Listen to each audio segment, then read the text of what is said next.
지금 사실 이제 야당에서는 이게 결국은 검찰 수사로 되겠냐. 결국 특검 전국으로 넘어갈 것이다. 이런 얘기가 나오면서 이제 김건희 여사 특검법 수정안을 민주당이 제시를 했어요. 수사 대상을 도이치모터스 주가 조작, 명태균 씨 관련 의혹으로 축소를 하고 특검도 제3자 추천 방식으로 바꿨습니다. 근데 국민의힘 추경호 원내대표가 오늘 아침에 여당의 이탈표를 겨냥한 악법 수정안이라고 비판을 했습니다. 이탈표가 나올까요? 이탈표가 더 줄 것 같아요. 아, 더 준다. 저번에 그 반대표가 104표인가 노가 4표가 뭐 이탈했다 최소 이랬잖아요. 네. 근데 이번에는요. 국민의힘의 이탈표도 더 줄 것 같고 오히려 저는 개혁신당이 그 3명 있잖아요. 이 사람들도 이게 찬성하기 어려울 거예요. 왜냐하면 13개, 14개 혐의를 2개로 줄이는데 근데 뭐 도이치모터스는 그렇다 치고 명태균 의혹이라는 게 결국 2022년 공천 그다음에 이번에 2024년 올해 공천이잖아요. 근데 2022년 공천은 이준석 대표가 다 했잖아요. 그러니까 특검하면 이준석 대표 핸드폰부터 압수할 겁니다. 그때 그 어떻게 왜 공천했는지. 그러니까 찬성하기 어렵다는 거죠. 그다음에 이번에 거는 한동훈 대표 핸드폰부터 압수할 거예요. 그다음에 국민의힘 당사를 압수할 거예요. 그다음에 공천에 거론된 사람들 뭐 조금이라도 여론조사 언급된 사람들 다 여기 압수할 겁니다. 특검의 수사관들이. 그러니까 제 말에 전부 다 칼날이에요. 누구한테 향할지 모르니까 저는 오히려 명태균 이 문제가 특검에 들어있는 이상은 오히려 그 이탈표가 놓을 수가 없다. 한동훈 힘들다. 이탈표가 놓을 수 있는 게 한동훈 대표 계열인데 그쪽에서 한동훈 대표가 수사받는데 저 그렇게 이야기합니다. 그런데 이탈할 수가 없잖아요. 그다음에 오히려 저는 개혁신당 3명도 무기명이잖아요. 명분은 밀릴지 몰라도 무기명이잖아. 그러면 개혁신당 3명도 반대표를 던질 특히 천하람, 이준석 본인들은 명태균하고 조사할 게 한두 개입니까? 칠불사 홍매화부터 오잖아요. 홍매화부터. 따라서는 오히려 이게 확실히 더 반대될 것 같아요. 지금 뭐 갑자기 그 거부권 행사 이후에 재의결이냐 아니면 수정안에 대한 투표냐 이거를 명확히 하지 않고 이제 이야기를 하게 된 것 같은데요. 수정 아니면은 기명이잖아요. 그렇죠. 기명 투표니까 개혁신당은 당연히 다 찬성적으로 할 거예요. 모르겠어요. 재의결 때는 무기명이니까 뭐 서 변호사님 말처럼 될지 모르겠지만 그 이야기죠. 네, 기명으로 하면은 나올 거예요. 왜? 지난번 재의결 때도 개혁신당은 박정훈 의원이 모 방송에 나와서 거기는 아마 반대하지 못했을 것이다. 그래서 이거는 이탈표가 4표 이상이다라고 말했을 때도 발끈했어요. 더더군다나 지금 김소연 변호사의 SNS 이게 지금 있잖아요. 이런 상황에서 만약에 이걸 찬성하지 못한다? 그러면 이준석 의원의 정치적 이미지가 상당히 훼손될 가능성이 크다고 저는 보기 때문에 전략적으로도 이거는 반대하기가 쉽지 않을 것이다. 전 이렇게 보고요. 두 번째는 국민의힘 의원들도요. 지난번에 기권 무효표 나올 때랑 바뀐 상황이 없어요. 어떤 바뀐 상황이 없냐는 게 무슨 뜻이냐면 국민의 지지가 반등되지 않았다는 뜻이에요. 국민의 지지는 오히려 악화됐어요. 그러면 그분들이 그때 고민한 게 뭐였을까요? 국민의 지지였거든요. 자기 지역에서 지지가 떨어지니까 고민해서 기권하거나 무효표를 던진 거예요. 근데 지금 더 나빠졌어요. 근데 뭐가 변했다고 이분들이 갑자기 저기 반대표로 돌아서죠? 저는 그건 논리적으로 좀 약간 비약이 있다고 저는 생각을 하고 저는 오히려 지금 추경호 원내대표나 한동훈 대표가 좀 이상해졌다. 이상해졌다. 네. 추경호 대표가 예를 들어서 민주당에다가 야, 이런 건 너무 악법이야 라고 얘기를 해서 그래 악법이야? 그래 좀 고칠게 했는데 그걸 또 악법이라는 거예요. 고쳤기 때문에 또 악법이라는 거예요. 도대체 그런 논리가 어디 있습니까? 저는 해괴한 논리를 지금 듣고 있는 것 같고 한동훈 대표는 민심을 보고 정치를 하겠다고 했어요. 근데 갑자기 지금 민주당을 보고 정치를 하는 거예요. 민주당의 의도가 의심스러우니 못하겠다. 그럼 민심은 어디 간 거죠? 민주당의 의도가 중요한 게 아니잖아요. 본인은 민심에 따라서 하겠다고 했잖아요. 그리고 최상병 특검법도 제3자 안으로 해가지고 추진하겠다고 했잖아요. 그것도 안 해요? 이번에도 이런 식으로 해요? 저는 국민적 신뢰를 결정적으로 갉아먹을 수도 있겠다. 그거를 한동훈 대표가 지금 당장 다시 고려를 해야 된다. 이런 생각이 듭니다. 근데 사실 친한계 박정훈 의원이 오늘 아침 라디오에서 이탈표가 줄어들 것이다. 이제 소정욱 변호사님이랑 같은 의견이던데, 근데 이유를 뭐라고 했냐면은 대통령 기자회견이 그 통해서 사실상 한동훈 대표가 요구한 요구사항을 수용한 거다. 그런 모양새이기 때문에 당정이 같이 갈 거다. 이런 얘기를 하더라고요. 뭐 저도 그 동감하는 게요. 뭐 사과했죠. 그다음에 김건희 여사가 연말까지지만 대활동 이번에 그 APEC이나 G20 안 가잖아요. 중단했고요. 그다음에 그 인적 쇄신 지금 하겠다고 검정풀에 좀 개각도 하고 또 청와대 대통령실에 내도 인적 쇄신하겠다 이랬고요. 그다음에 중요한 게 특별감찰관이거든요. 그것도 조건 없이 북한 인권재단하고 이제 결반시키고 받겠다 이랬거든요. 그럼 한동훈 대표가 요구한 거 다 했잖아요. 원래 한동훈 대표가 원래부터 특검은 반대했었어요. 특검은. 따라서 나머지 뭐 요구는 거의 다 수용했기 때문에 지금은 이제 그 당과 그다음에 대통령실이 하나가 상당히 돼 있는 원팀이 돼 있는 이런 상황이죠. 그래서 네. 아니 근데 한동훈 대표가 요구한 것 중에 가장 중요한 거가 받아들이지 않잖아요. 그게 뭡니까? 수사에 적극적인 협조예요. 그게 특검을 통해서 이루어지든 아니면 재정 신청을 좀 받아들이라고 전향적으로 뭔가 이렇게 메시지를 내서 가든 저는 어쨌든 수사에 대한 적극적인 협조와 소명이 전제되지 않은 다른 것들은 본질에서 벗어나 있는 거거든요. 그건 뭐냐? 본질을 호도하기 위한 것이죠. 그러면은 한동훈 대표처럼 똑똑하신 분이 그걸 모를까요? 알면서도 왜 이러실까요? 그 둘 중에 하나잖아요. 하나는 역풍이 너무 세서 꼬리를 말고 태세 전환을 했다든가 이게 하나의 가능성이고 두 번째는 역풍이 부는 것들을 일단은 숨을 고르고 일부 후퇴했다가 2보 전진하기 위한 숨고르기일 수 있는 그 경우가 있고 이 두 가지 중에 하나일 거예요. 근데 저는 처음에는 한동훈 대표가 두 번째이겠지라고 생각을 했거든요. 근데 지금 계속 나오는 메시지를 계속 듣다 보면 그게 아니라 이게 윤석열 대통령 그늘로 들어가는 수순이네 이런 생각이 더 들어요. 왜냐하면 자 보세요. 대통령실에서 한동훈 대표의 공을 하나도 인정을 안 해주는 방식으로 이걸 수용한 거예요. 다시 말해서 페이스에 말린 거죠. 대통령실의 의도와 페이스에 말려 들어가고 있는 상황인 거예요. 근데 그거를 굳이 본인들은 그게 아니야라는 식으로 자꾸 얘기를 해요. 예? 꾸며요.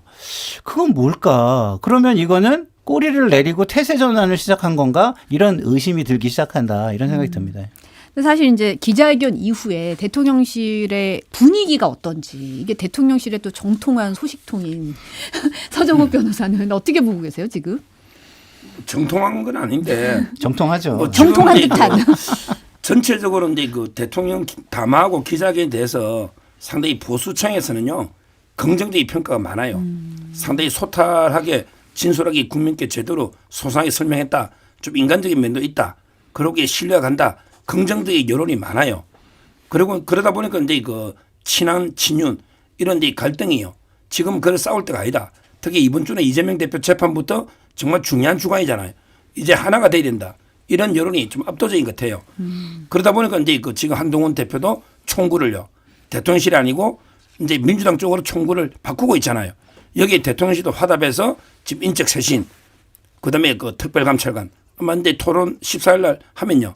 만장일치로 통과될 거예요. 뭐 저는 상당히 지금 보수층이 결집하고 있는 이런 이제 상황이다 이렇게 봅니다. 인적 쇄신은 어떻게 지금 될 것 같아요? 김건희 여사 라인이 뭐 이른바 한남동 라인이 정리가 되냐 안 되냐 이 얘기가 지금 계속 나오고 있는 거잖아요. 그런데 김건희 여사 라인은 아닌데 이게 좀 억울한 면이 있더라도 정리를 좀 할 것 같아요. 이게 중요해요. 예를 들어 강기훈 이분은요. 제가 옛날부터 잘 아는 게 젊은 청년인데 새벽장부터 이게 우파 활동가예요. 어떻게 보면 김건희 여사 왜 라인인지를 저는 도저히 못해요. 제가 워낙 어릴 때부터 봤기 때문에 진짜 능력 있고 일을 잘해요. 그런데 음주운전을 한 거 그건 씻을 수 없는 잘못인데 일반 공무원들은 음주 한 번 했다고 공무원 자르지 않아요. 자르질 않아요. 근데 그 솔직히 국회의원들 중에도 음주 전과 제가 알기로 엄청나게 몇십 명 될 거예요. 근데 이분은 음주 한 번인데 왜 복귀를 2달 만에 시켰냐. 이래가지고 워낙 김건희 라인 보니까 아마 쇄신 대상으로 본인은 좀 상당히 억울하지 않을까. 물론 엄주는 잘못됐지만 젊은 저기 한 번 실수로 그럼 이게 공무원 연구 이게 그만두는 게 맞는가? 일반 공무원하고 형평에도 뭐 대통령실이 좀 더 엄격한 기준이 있을 수 있지만 그 문제가 하나 있고요. 그다음에 더 황당한 거는 강훈 비서관이에요. 이분은 조선일보의 유명한 언론인이에요. 이분이 김건희 라인으로 지목된 이유를 진짜 모르겠고 이분은요 윤석열 대통령하고 오래전부터 친해요. 근데 결혼하기 전부터 오히려 김건희 여사하고 결혼을 반대해가지고 오히려 김건희 여사가 제일 미워하는 비서관 중에 하나가 강훈입니다. 근데 이분이 왜 김건희 라인 된지 저는 이해를 못하겠어요. 그 유명한 일화거든요. 결혼. 그다음에 김호진 이분은 국토부 차관 출신을 갑자기 그쪽으로 보냈더라고. 관리비서관으로 공항공사 가는 게 아니에요. 원래 국토부 차관들이 가는 자리예요. 근데 국토부 차관이 제일 높은 자리고 최근 자리잖아요. 그걸 싹 빼. 언론이 그냥 왜 김건희 라인의 비서관이 낙하산 가느냐. 이게 뭡니까? 전문가 국토부 차관까지 하신 분을 한 사람 한 사람 보면 너무 억울한 게 많아요. 그럼에도 불구하고 이제 아마 화합 차원에서 아마 정리 몇 번 하지 않을까 희생도 하고 본인들은 상당히 억울하지만 그래도 이게 내가 대통령을 위해서 희생하겠다 이런 분위기예요. 그럼 억울하지 않은 라인이 따로 있나요 혹시? 제가 보기에 김동조 8명 중에 김동조 그분도요. 그 옛날에 그 김건희 여사 할 때 뭐 이게 설명한 도슨트인가? 네. 그거 하나로 김건희 라인이라는 거예요. 원래는 그분도 아마 정권사 유명한 애널리스트일 거면 삼성에 가장 김건희 라인이 건접한 게 김동조 씨인데 그분도 원래는 경제 애널리스트 전문가예요. 옛날에 그 코바나 컨텐츠 한번 도슨트인가 그거 한번 역할 때문에 김건희 라인이다. 이건 좀 과한 것 같아요. 근데 뭐 서정욱 변호사님 말씀만 들으면 너무 그럴듯하죠. 근데 그 오해가 그런 거 하나 때문에 쌓였을까요? 물론 오해라고 하신다면 오해가 아닐 수도 있다고 저는 생각하지만 그러면 그동안 오해가 쌓이기 전에 말들이 징조가 없었나요? 그 전에 얘기들이 없었나요? 있었죠. 언론에서도 있고 있었잖아요. 그러면 그런 오해가 쌓이면은 그거를 불식시키기 위한 행위를 해야 그 위치에 있을 자격이 있는 거예요. 근데 이게 오해가 쌓여가지고 언론에서는 수없이 얘기가 되고 그것을 한동훈 대표가 심각하다고 생각해가지고 문제 제기까지 하는 상황까지 왔어요. 그러면은 이거는 누구의 잘못이죠? 그분들의 잘못이에요. 저는 서정욱 변호사가 말씀하신 거 외에 수많은 오해를 쌓을 만한 행동과 말을 했기 때문에 언론에서 그런 인식이 쌓였고 그 인식이 쌓인 게 한동훈 대표한테 전달이 됐고 한동훈 대표도 이 정도면 심각하다라고 판단을 했을 것이다라고 저는 보거든요. 그렇기 때문에 지금 하신 말씀은 제가 볼 때는 그냥 그 분들을 위해서 그냥 해주신 친하니까 해주신 말씀으로 저는 생각하고 이게 논리적으로 일반화시키기는 특히 일반 국민들 관계가 없는 일반 국민들한테는 납득이 되기는 좀 어려운 설명이다. 그러나 당사자들은 상당히 고마워하실 것 같다 이런 생각이 듭니다. 지금 개각 얘기도 나오던데 뭐 좀 하마평이 좀 나오고 있긴 해요. 뭐 윤재욱 뭐 전 대표 같은 경우 윤재욱 의원 같은 경우에 뭐 검증 들어갔다 뭐 이런 보도도 나왔고 뭐 원희룡 전 장관 얘기도 나오고 있고 이상민 장관도 뭐 올랐다가 아니다 지금은 더 이상 아니다라고 장성철 소장님이 얘기하시더라고요. 이정현 전 대표 얘기도 좀 나오던데 뭐 좀 새로 들으신 거 있나요 혹시? 장성철 소장보다는 좀 더 정통하신 서정. 아마 이제 이게 이제 대통령의 신임하고요 국민의 또 평가 이미지가 좀 이게 다른 분이 있죠. 대표적인 게 이상민 장관 같아요. 이분에 대한 대통령의 신임은 절대적으로 신임이 있는 것 같아요. 중요하고 싶어 할 거예요. 다만 이제 이분이 뭐 탄핵에서 기각은 되고 또 했지만 그러게 정치적 도의적 책임은 또 이태원 참사나 있잖아요. 그러다 보니까 이제 뭐 고민이 있겠죠. 아마 이분이 거의 고등학교 후배면서 이제 판사 출신이거든요. 이상민 장관이 아마 절대적으로 신임은 있는데 국민 여론 때문에 가장 고민하는 게 저는 이상민 장관이 거치다. 이렇게 보이고요. 그다음에 윤재욱 의원은 아마 전 들어갈 걸로 봐요. 대통령의 신임이 아주 두텁어요. 윤재욱 의원. 이분은 이제 경찰대 수석 수석 졸업하고 원내대표였던 이런 분이잖아요. 대선 때도 큰 역할을 해서 아마 이상민 장관이 다른 데로 옮기면 그 다음은 이게 1순위는 저는 윤재욱 의원이다. 이렇게 보고요. 이상민 장관이 다른 데로 옮깁니까? 옮긴다면 이제 고민 중이니까 뭐 아까도 여러 하마평이 비실장에 놓으니까. 아니 왜냐면 쇄신이라면 근데 바꾸기는 바꿀 것 같아요. 바꾸기는 바꿀 예, 거다. 뭐 딴 데 갈지 그만둘지 모르지만 그럼 1순위는 윤재욱 의원이 보고요. 그다음에 가장 문제가 이제 원희룡 장관인데 이분은 제가 여러 번 뵙지만 이분은 총리 외에는 갈 만한 자리가 없어요. 왜냐하면 대권 주자이기 때문에 비서실장 이런 거는 대권 주자로 끝납니다. 총리밖에 없는데 전부 걱정은 과연 이게 국회 통과되겠는가. 국회 통과가 어렵지 않나.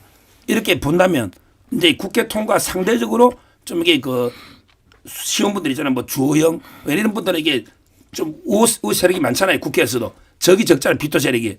이렇게 통과될 사람으로 간다면 바뀔 수 있는데 아마 원희룡 장관에게 총리 고민을 해봤겠지만 국회 통과가 좀 어려워서 지금 고민 중인 것 같아요. 우리 서정욱 변호사님 말씀을 듣고 있자니 제가 한숨만 나오고 땅이 꺼지는 것 같은 참담함이 느껴지는데 암담함이 느껴지는데요. 지금 말씀하신 분들이 국민의 느낌상 쇄신으로 느껴지는 분이 단 한 분도 안 계세요. 그러면 이번 인사 쇄신 인사 왜 하죠?